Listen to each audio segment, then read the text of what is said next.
భూమిపైకి సునీతా విలియమ్స్ ఎప్పుడంటే వారం రోజుల మిషన్ పై వెళ్ళి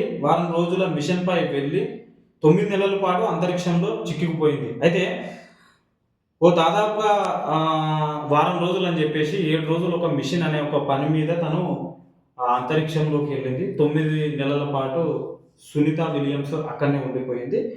అంతరిక్షంలో చిక్కుకుపోయిన సునీతా విలియమ్స్ బుచ్ విల్మోర్ భూమిపై అడుగు పెట్టే సమయం ఆసన్నమైంది. వాతావరణం అనుకూలిస్తే ఈ నెల 19న భూమికి తిరిగి రానున్నారు. వీరు ప్రయాణించే డ్రాగన్ క్యాప్సూల్ అమెరికాలోని ఫ్లోరిడా తీరంలో ల్యాండ్ కానుంది.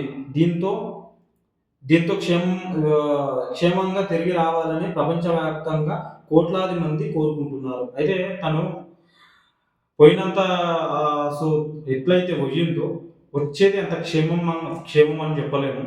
ఇంకొకటి ఏంటంటే పరిస్థితులు, అంతరిక్షంలో తర్వాత భూమి మీద ఉన్న పరిస్థితులు ఎట్లుంటాయి అనేది మీకు తెలుసు. అక్కడ అంతరిక్షంలో మన బాడీ అనేది తేలియాడుతుంది. ఎలాంటి బరువు ఉన్న వస్తువును కూడా అక్కడ పడేస్తే తేలియాడుతుంది, మీ అందరికీ తెలుసు. ఇక్కడికి వచ్చిన తర్వాత కూడా ఒకవేళ భూమి మీదకి వచ్చిన తర్వాత కూడా తన బాడీ శరీరము తేలియాడదు. అయితే తను మోపలేని సిచ్యువేషన్, తన బాడీని భూమి మీద పెట్టి తనంతట తను బలాన్ని ప్రదర్శిస్తూ ముందుకు నడవలేని క్షణం ఉంటుంది. కాబట్టి కొన్ని ఇబ్బందులు ఖచ్చితంగా ఎదుర్కొంటుంది. అయితే ఎదుర్కొనే ముందు తను అసలు భూమి మీదకి వస్తుందా రాదా అనేది మనం ఇంకొక 2 రోజులు లేదా 3 రోజులు వెయిటింగ్ చేయాలి. లేకపోతే మళ్ళీ దీనికి ఏమైనా ఇంకా టైం ఇంకేమైనా కేటాయిస్తారా? 9 నెలల నుంచి వస్తున్నాం అని అంటున్నారు, అక్కడనే ఉండిపోయారు. కొన్ని విజువల్స్ అయితే మనం చూసినాం సునీతా విలియమ్స్వి.